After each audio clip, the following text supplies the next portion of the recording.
ba na buƙatar gayyatar mawaka da makaɗa da waɗansu 'yan dj da waɗansu 'yan zabiyoyin unguwa da suke haɗuwa su haɗa kawai a dinga yin abin da aka ga dama, ana haɗa maza da mata, ana yin abin da Allah baya so a daidai lokacin da kake so kai aure ka nuna wa Allah godiyarka. Duk abin da ya shafi bid'a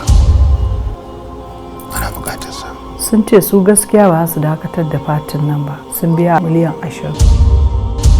Ki kalli yadda rayuwa take a ibo wannan kuɗin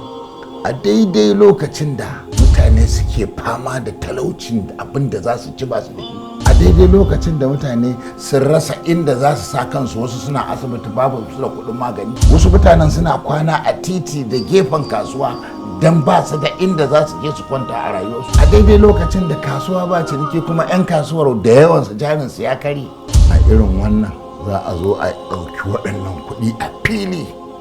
ana zubar da su, ana ba wa fajirai, ana ba wa mutanen da suka yi fito na fito da Allah, suka yi fito na fito da sunan ma'aiki, kawai a zo a zuba a basu, mutane kuma suna kallo. Ga abinci ya yi wahala, wani in ya ci da safe sai dai da dare, wani kuma in ya ci da rana kenan ya biya na dare ya biya da safe. Haka rayuwa take.